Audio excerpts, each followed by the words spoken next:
कल्पनाओं की कहानियाँ जिंदगी के पन्नों पर, क्योंकि मैं कहानी हूँ। हमारी हॉरर कहानी तारानाथ तांत्रिक का भाग 3। साधु बोला, देखा वही है वो बोतल। मैंने बोला, कहाँ गया वो? साधु बैठा बैठा बोला, यहाँ आ जाओ। असल में मैंने इतने दिन ये बात नहीं बताई, आज बोलता हूँ।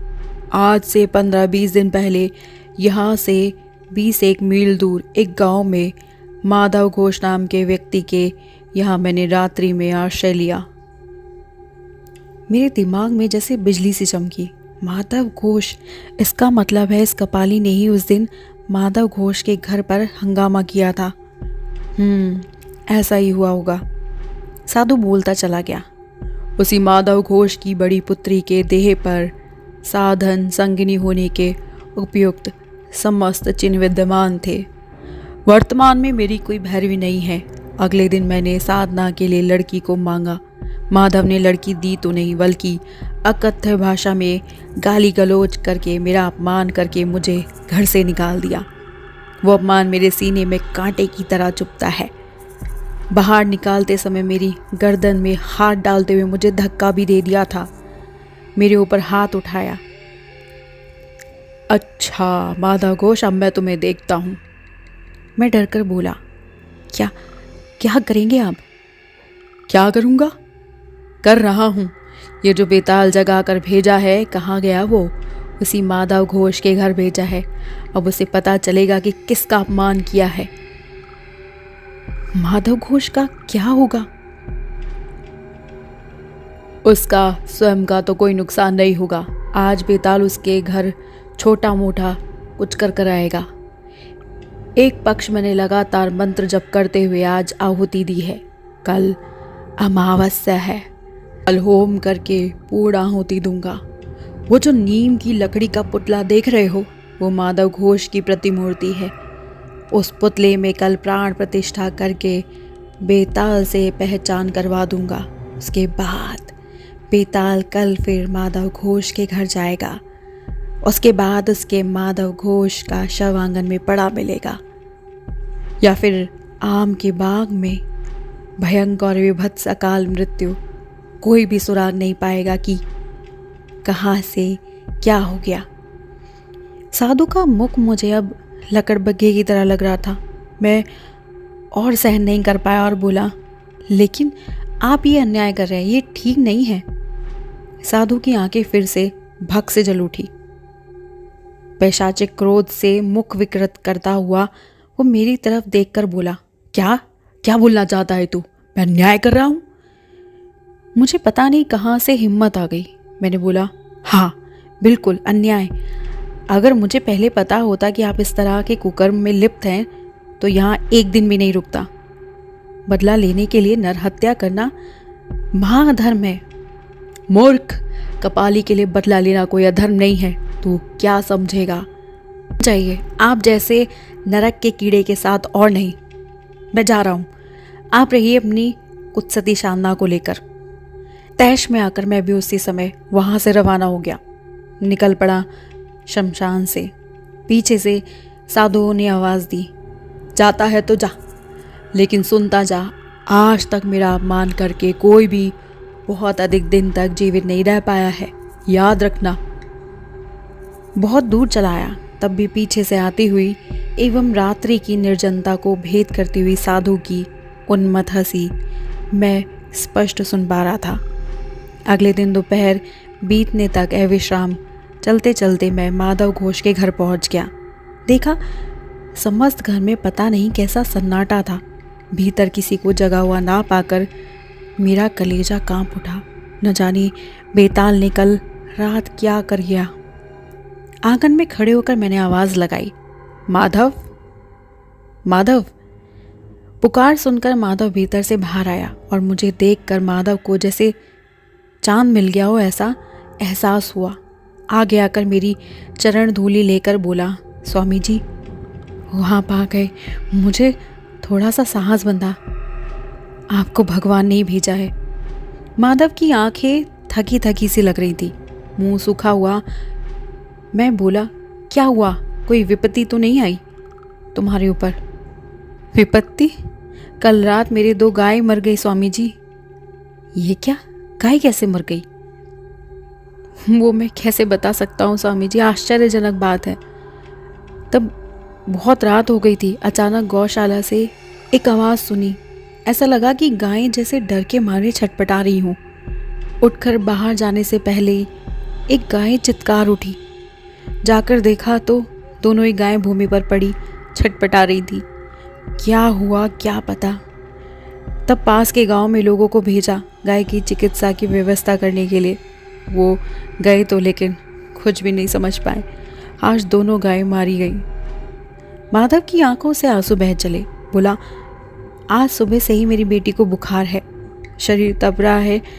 ये सब तो अच्छी बात नहीं है स्वामी जी। आप आए अच्छा ही हुआ।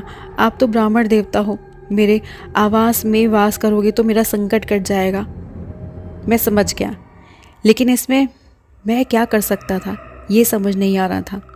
मेरे रहने से ही माधव को शांति मिलती है तो फिर मैं रहने को रह सकता हूँ, बस इतना ही। थोड़ी देर में ही एक अद्भुत घटना घटित हुई। भरी दोपहर का समय हो गया था। माधव घोष ने फलाहार का बहुत अच्छा प्रबंध कर दिया था। फलाहार करने के बाद मुझे बाग की ओर जाने की ज़रूरत पड़ी। माधव से लोटा लेकर बाग को ही आ रहा था। लोटा हाथ में लेकर लौट रहा था, अचानक मन में एक अजीब सी अनुभूति जाग उठी। ठीक किस तरह की समझा नहीं पाऊंगा। जैसे मुझ पर बहुत बड़ी कोई विपत्ति आने वाली है और वो विपत्ति बहुत पास आ गई है। भय की एक विचित्र अनुभूति शरीर में सिहरन पैदा कर रही थी। उसी अंधकार से भरे निर्जन आम के बाग में खड़े खड़े अचानक मेरा खून जैसे जम सा गया हो। मुझे ऐसा क्यों हो रहा है? जल्दी जल्दी लौटने के लिए आगे बढ़ते हुए मुझे ऐसा लगा जैसे कुछ हाथ दूरी पर आम के तने के पास में कोई चुपचाप खड़ा हुआ है। और ज़रा ही देर में शायद मैं डर से चीख पड़ता, लेकिन तब तक वो जो खड़ा था उसको मैं पहचान गया। हमारे गांव के बरगद के पेड़ के नीचे वाले वही शांत साधु जिन्होंने बोला था कि मेरे ऊपर विपत्ति आने पर मुझे दर्शन देंगे। तब क्या सच में ही आज वो दिन आ गया है? दूर से ही मैंने साधु को प्रणाम किया। साधु ने हंसते हुए हाथ उठाकर आशीर्वाद दिया। फिर अचानक, कहाँ साधु, कैसा साधु? कोई तो नहीं है वहाँ पर। मैं अंधकार में अकेला हाथ में लोटा लेकर खड़ा था। मैंने वापस आकर माधव घोष को बुलाया। मैंने बोला, आज हम दोनों पर ही बहुत बड़ी विपत्ति आने वाली है। वो क्या विपत्ति है मैं तुम्हें नहीं बोलूँगा, तुम जानकर भी क्या करोगे। मोटी मोटी बात यह है कि आज तुम या फिर तुम्हारे घर का कोई भी सदस्य इस घर की चौखट के बाहर कदम नहीं निकालेगा। चुपचाप अंदर बैठकर भगवान का नाम जपो और मुझे एक कलश में जल ला कर दे दो। माधव का मुंह सूख कर और छोटा हो गया। वो दौड़ कर एक कलश में जल ले आया। मैंने साधु का दिया हुआ गात्र मंत्र बंधन के मंत्र से जल को भी मंत्रित करके घर के चारों ओर छिड़क कर एक सुरक्षा कवच तैयार कर दिया। मैं समझ पा रहा था ये विपत्ति सिर्फ मुझ पर और माधव पर आएगी। कलापी मुझे भी नहीं छोड़ेंगे। आज अमावस्या है, आज ही वो बेताल भेजकर हम दोनों को समाप्त कर देगा। बाकी के लोग शायद सुरक्षित हैं, फिर भी सावधानी बरतने में क्या दोष है? इसलिए घर के चारों ओर ही सुरक्षा कवच बना दिया। रात का भोजन होने के बाद मैंने माधव को बुलाकर कहा, उस कलश में थोड़ा सा जल भूमि पर डालो, इस खाट के पाए के पास यहाँ पर डालो, और अब दाएं पैर के अंगूठे से इस जल में से खाट के चारों ओर एक रेखा बनाओ। लो, शुरू करो। मैं तुम्हारे साथ मंत्र पढ़ते पढ़ते चल रहा हूँ। तुम घर के मुखिया हो, ये काम तुम्हें ही करना होगा, वरना मैं कर देता। उस सीमा रेखा के भीतर खाट पर हम दोनों बैठे रहे। वो क्या भयंकर रात थी। मेरे हृदय के भीतर उस विचित्र विपदा की घंटी बार बार बज रही थी। पता नहीं क्या होगा, जैसे कोई आ रहा है। मेरे पास माधव चुप करके बैठा हुआ था। ठीक आधी रात पार हो जाने के बाद अचानक एक तेज हवा के झोंके से बाहर आम का बाग कांप उठा। ये आंधी चलने का समय तो नहीं है? कुछ भी नहीं, फिर ये हवा कहाँ से आ रही है? धीरे धीरे वो हवा का झोंका अचानक से तूफान में तब्दील हो गया।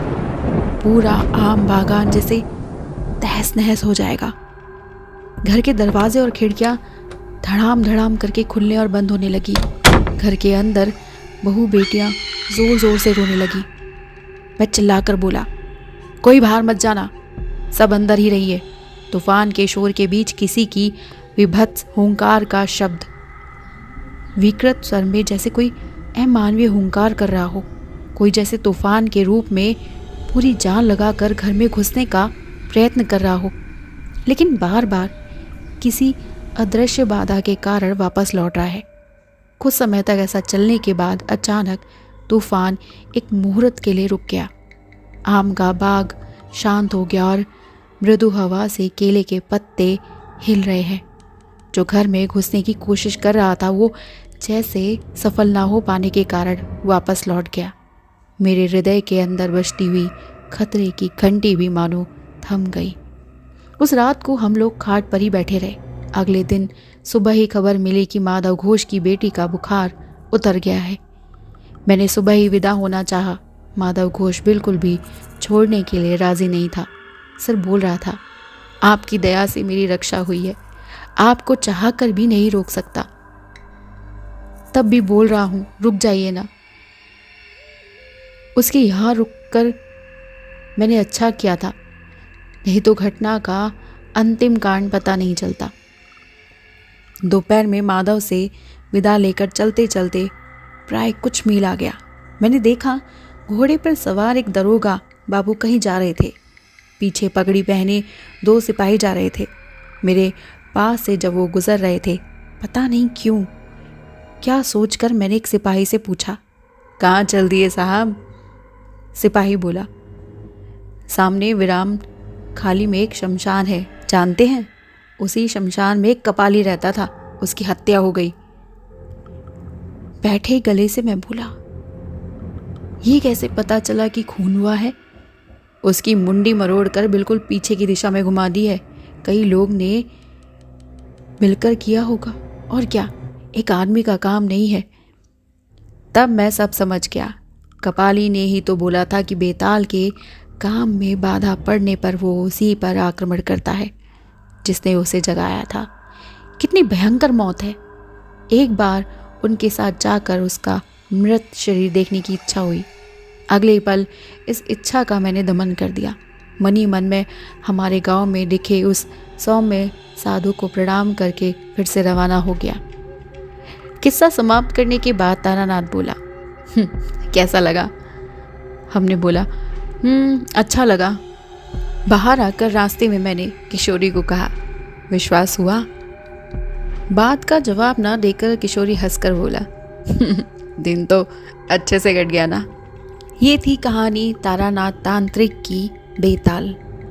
और अगले भाग के लिए जुड़े रहिएगा हमारे इस YouTube चैनल के साथ ही और क्या रोचक और हॉरर कहानियाँ हैं इस चैनल पर जानने के लिए जुड़े रहिएगा स्टोरी मैनिएक्स के साथ।